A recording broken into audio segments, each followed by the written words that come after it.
7장 7절부터 12절 말씀까지 보겠습니다. 마태복음 7장 7절로 12절 말씀 교독하도록 하겠습니다. 구하라, 그리하면 너희에게 주실 것이요, 찾으라, 그리하면 찾아낼 것이요, 문을 두드리라, 그리하면 너희에게 열릴 것이니 구하는 이마다 받을 것이요, 찾는 이는 찾아낼 것이요, 두드리는 이에게 열릴 것이니라. 너희 중에 누가 아들이 떡을 달라 하는데 돌을 주며 생선을 달라 하는데 뱀을 줄 사람이 있겠느냐? 너희가 악한 자라도 좋은 것으로 자식에게 줄 알거든 하물며 하늘에 계신 너희 아버지께서 구하는 자에게 좋은 것으로 주시지 않겠느냐? 그러므로 무엇이든지 남에게 대접을 받고자 하는 대로 너희도 남을 대접하라. 이것이 율법이요 선지자니라. 아멘. 기도합니다.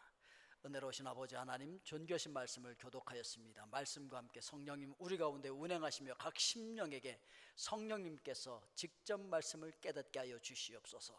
예수님의 이름으로 기도하옵나이다. 아멘. 오늘 말씀의 제목이 뭐라고요? 좀 같이 해야 돼. 오늘 말씀의 제목은 열려라 참깨. 와, 어린 시절로 돌아간 그런 느낌이 드시죠? 제가 성경을 묵상하면서 갑자기 어릴 때 읽었던 그 책 제목이 딱 생각이 나는 거예요. 열려라 참깨. 요 주문을 외우면 뭐가 열려요? 문이 열려요.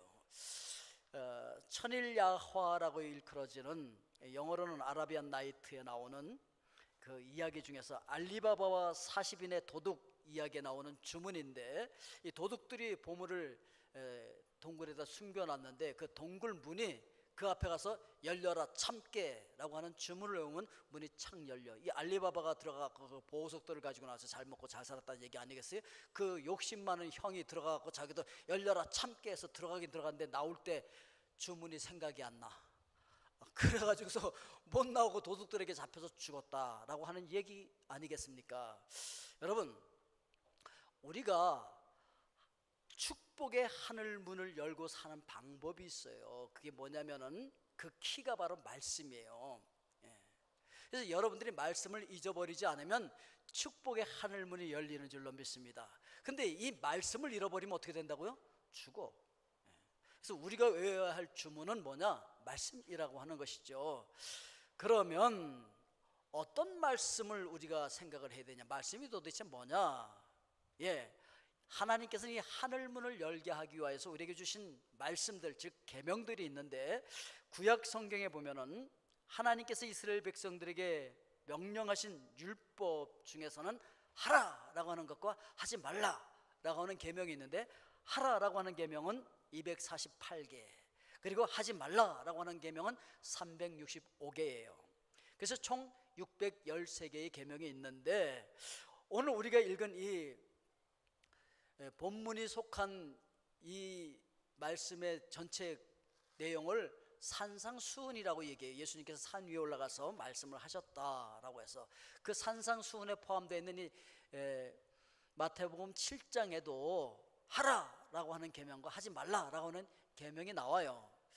1절 말씀에 보면은 비판을 받지 아니하려거든 비판하지 말라. 그러니까 즉 부정적인 규율은 악을 행하지 않는데 초점을 맞추고 그런 죄 짓지 마 라고 하는 내용이죠.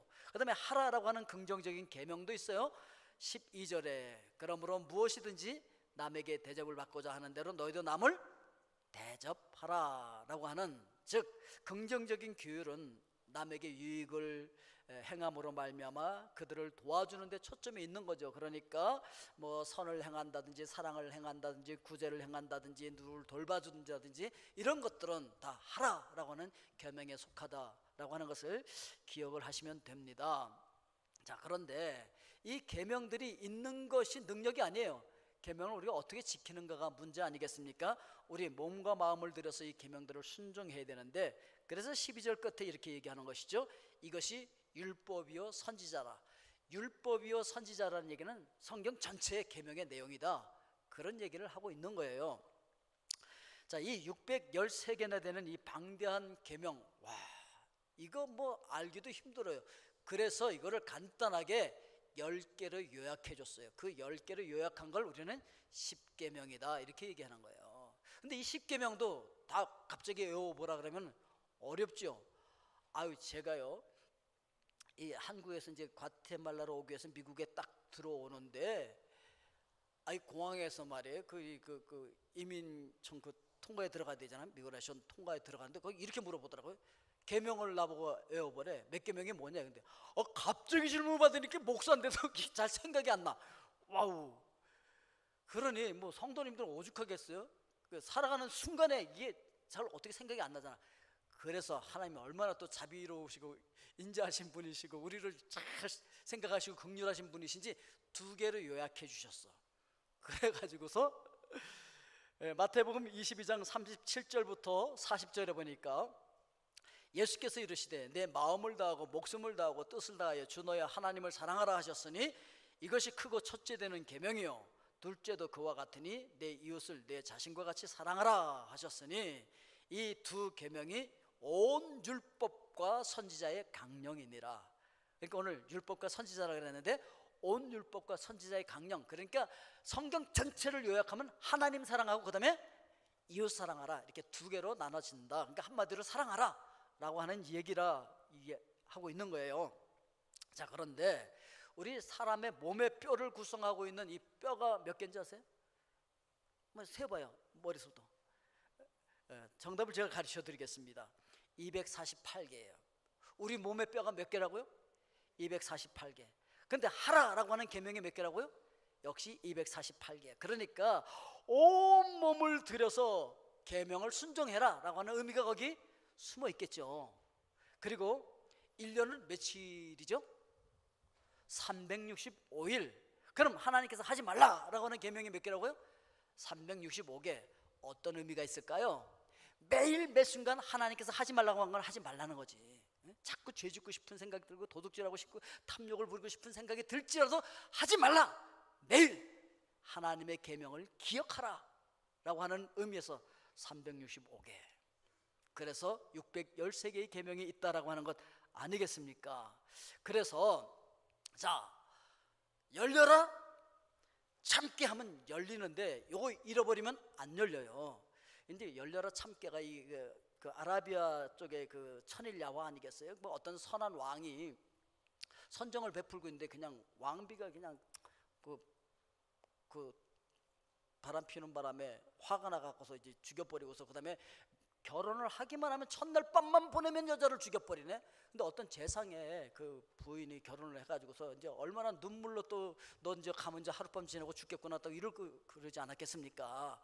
그런데 이 재상의 딸이 얼마나 지혜로운지 밤마다 재미있는 얘기를 왕한테 들려줘. 그러니까 그 다음 얘기 또 듣고 싶어서 못 죽여.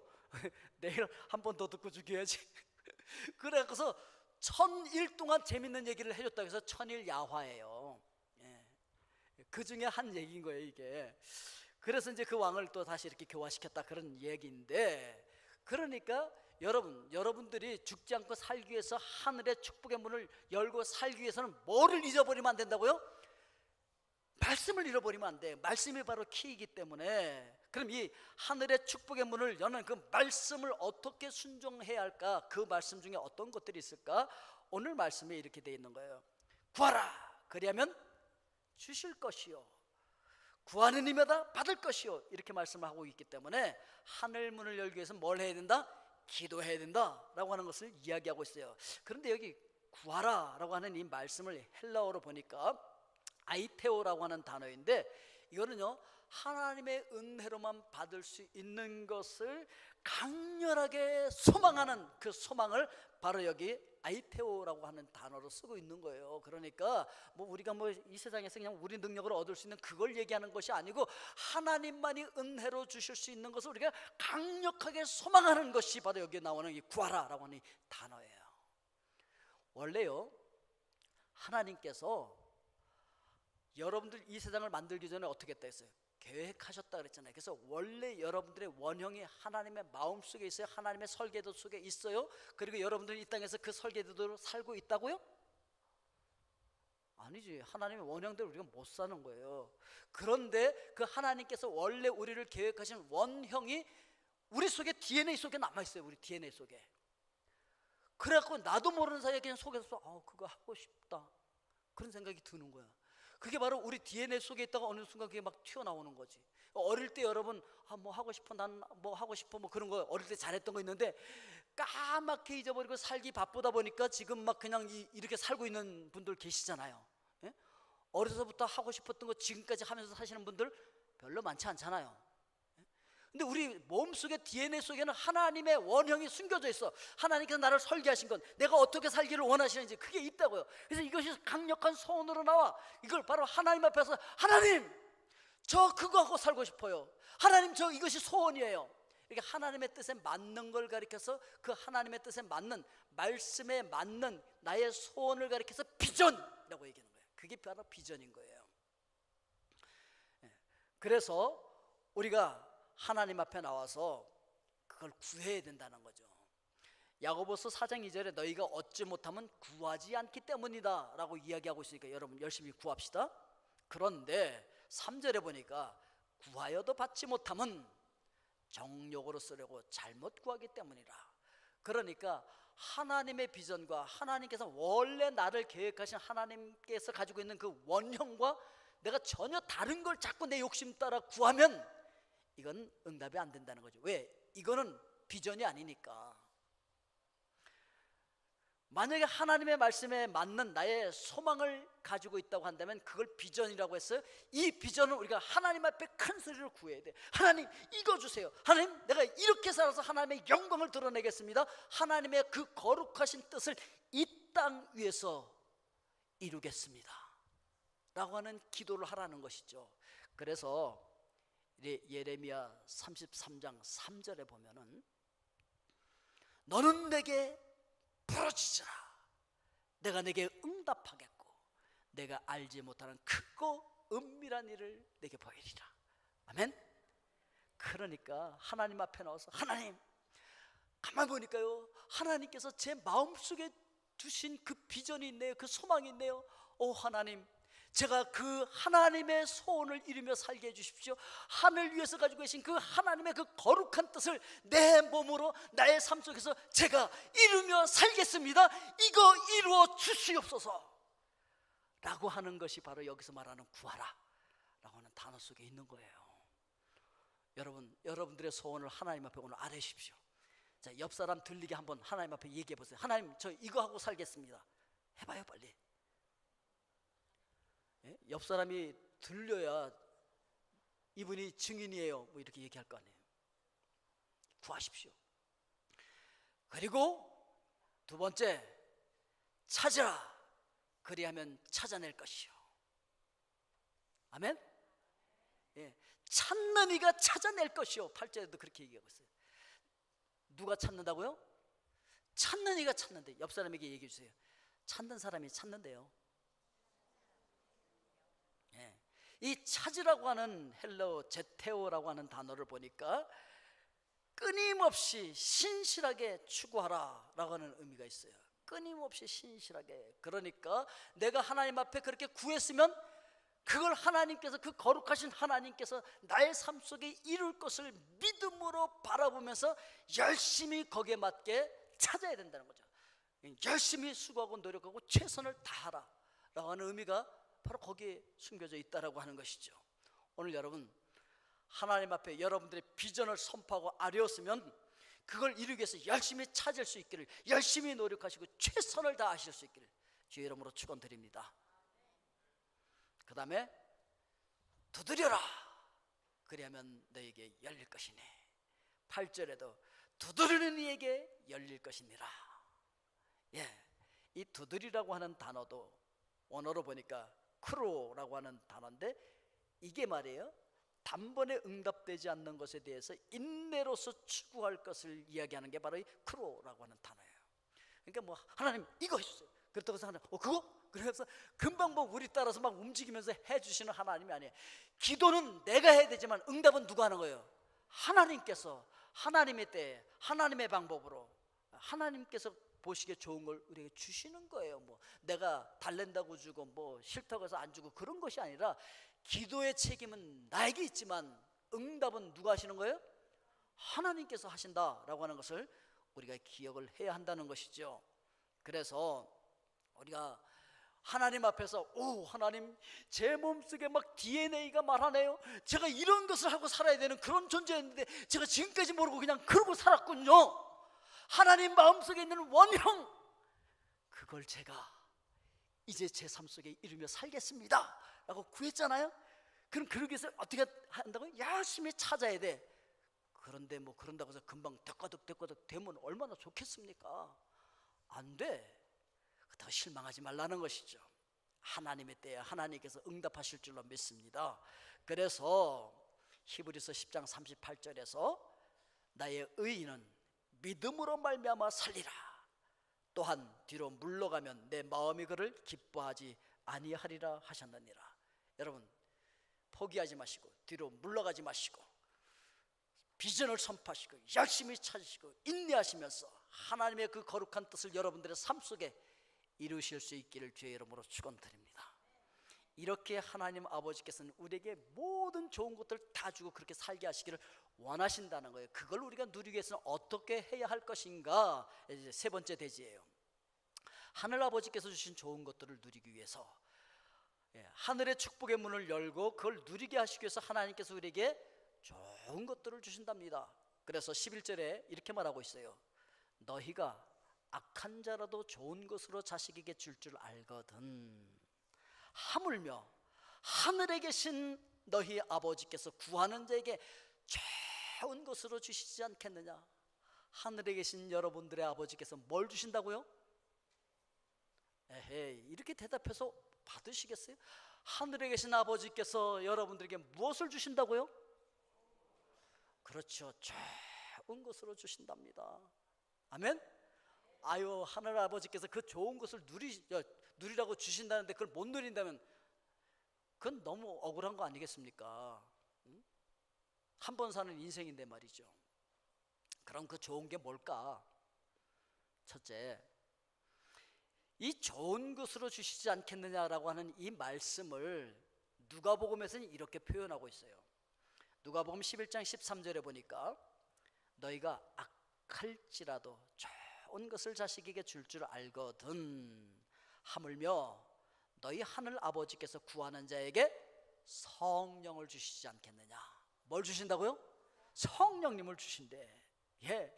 그래서 그 성령님이 오시면요, 내가 모르고 있던 걸 깨닫게 하신다. 나를 가르쳐 주시고 깨닫게 하시고 생각나게 하시는 그 역할을 누가 하시냐? 성령께서 하시는 거예요. 어메, 내가 세상에서 이렇게 죄 가운데 사는 그런 존재가 아니었네. 내가 하나님의 자녀로서 거룩한 자녀로서 그렇게 살아야 하는 존재였네. 뭐 이런 걸 깨닫게 하시고요. 와, 이 세상에 있기도 전에 하나님께서 나의 원형을 만드셨구나. 아니, 그러고 보니까 나의 원형과 지금의 나를 보니까 내가 형편없이 살고 있었네. 나의 원래의 설계대로 내가 살지 않았네 라고 하는 걸 깨닫게 하시는 것이죠. 어메, 내가 이렇게 살면 안 되는 존재네 라고 하는 걸 깨닫고 하나님께서 누리게 하시기를 원하시는 그 좋은 것들을 누리라고 성령께서 우리를 가르쳐 주시는 줄로 믿습니다. 예. 그래서 나의 비전을 알게 하시고 그 하나님의 거룩한 뜻이 내 삶 속에 이루어지도록 내가 열심을 내고 그걸 이룰 수 있도록 성령께서 오셔서 도와주실 줄로 믿습니다. 예, 그 성령님을 구하고 그 성령님의 능력으로 승리하라는 것이죠. 아멘. 그리고요, 하나님께서 또 그 하늘의 문을 열고 그 축복을 이 땅에서 잘 누리며 살게 하기 위하여서 뭘 주셨냐면 황금률을 주셨어요. 뭘 주셨다고요? 황금률을 주셨어요.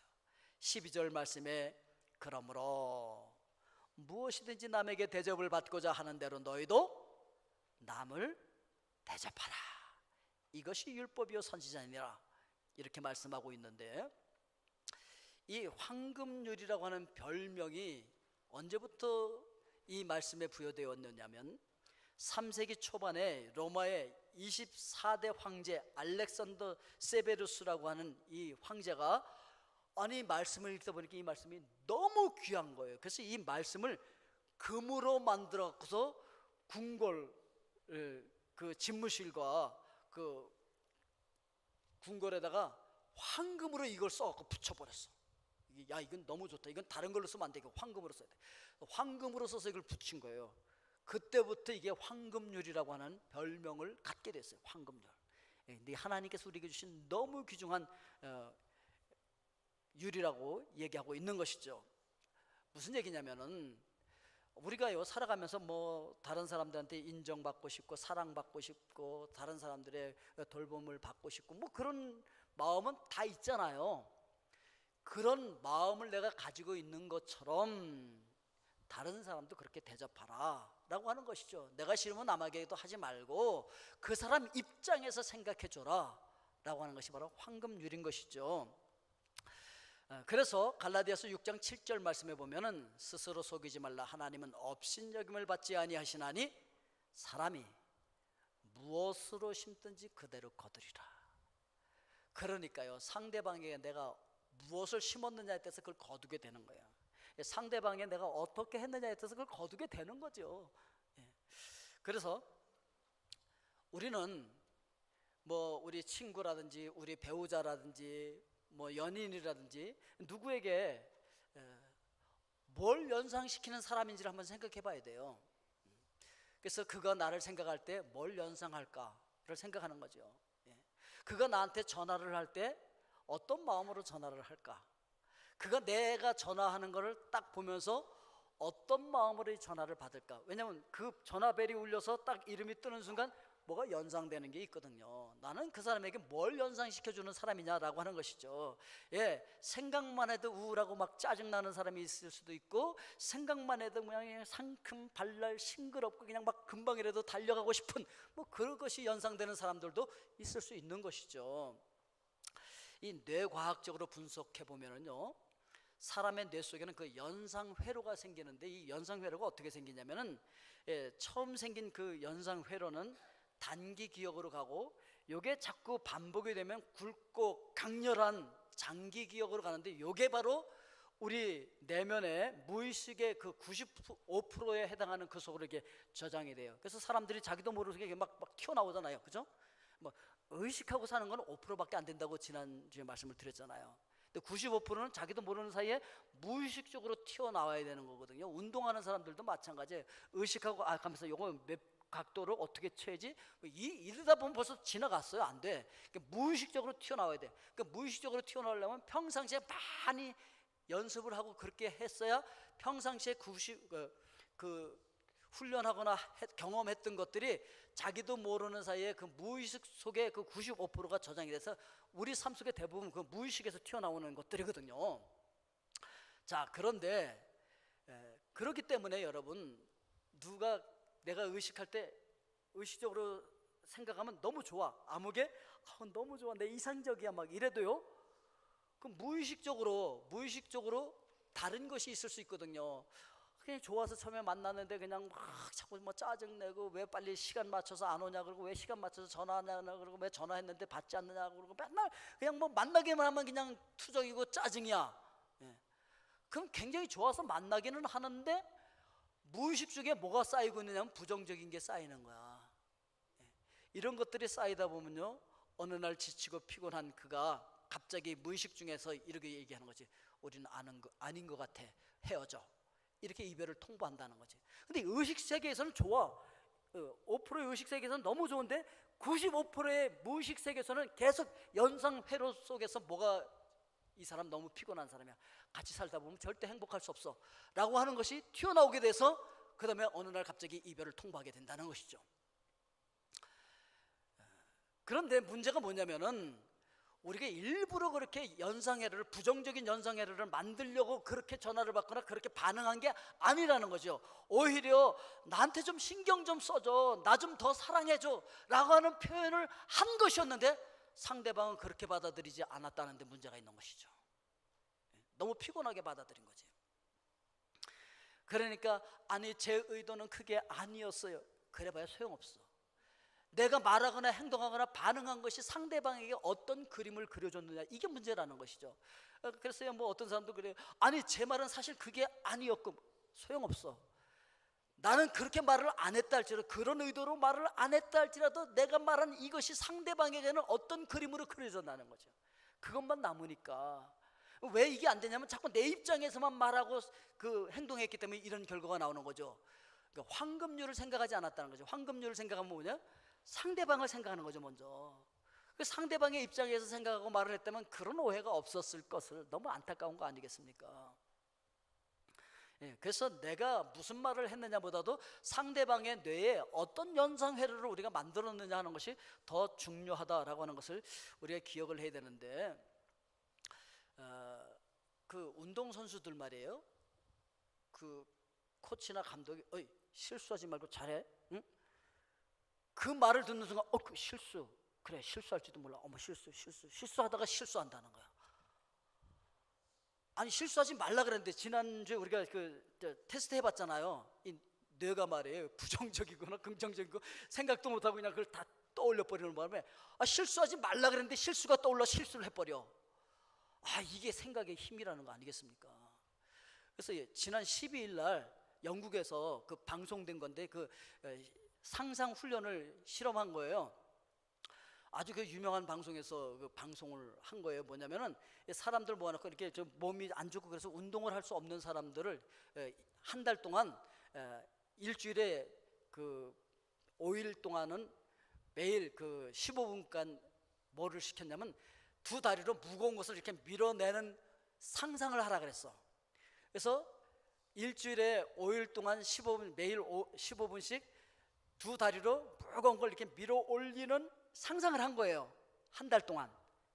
그리고 테스트를 했더니 놀라운 근력이요, 평상시에 50%밖에 사용되지 않던 이 근육이 말이에요 70%를 사용하더라는 거예요. 놀라운, 상상만 해도 이런 과학적인 결과가 나왔다라고 하는 것이 방송됐어요, 며칠 전에.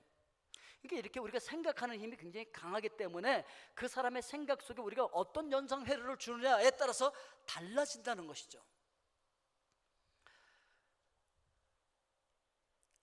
이 연상회로를 우리 기획에 실제로 적용했을 때 아주 대표적인 가슴 아픈 연상 이미지 3개를 제가 말씀을 드릴 것인데, 어떤 책에서 제가 인용해 온 거예요. 이런 거예요.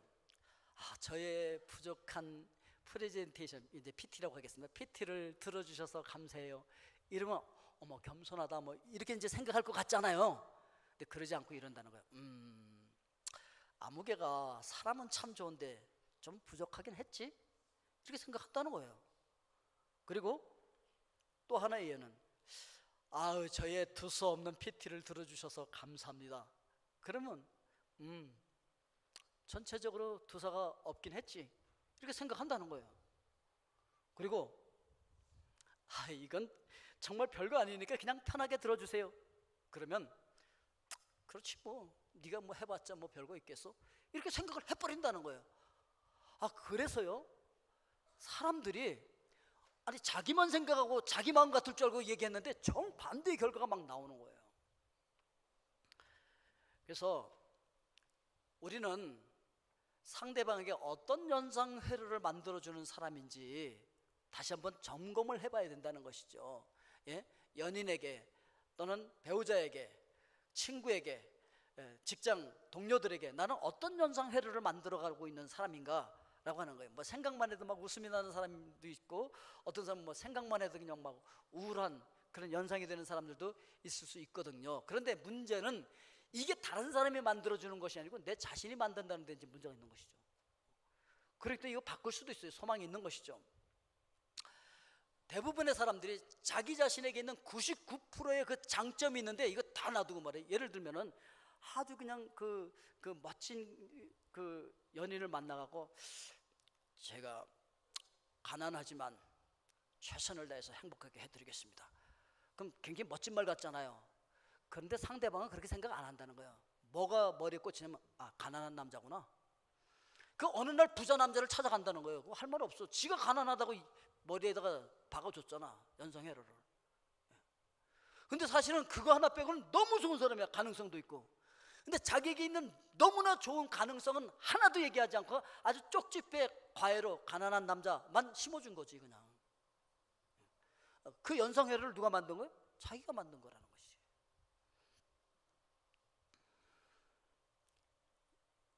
그래서 우리가 기획할 하거나 할 때 가장 중요한 것은 내가 아니라 상대방이라는 거예요. 이게 황금률인 거예요. 세계적인 베스트셀러 어떻게 원하는 것을 얻는가라고 하는 책을 쓴 펜실베니아 대학교 와튼 스쿨의 스튜어트 다이아몬드 교수가 이런 얘기를 했어요.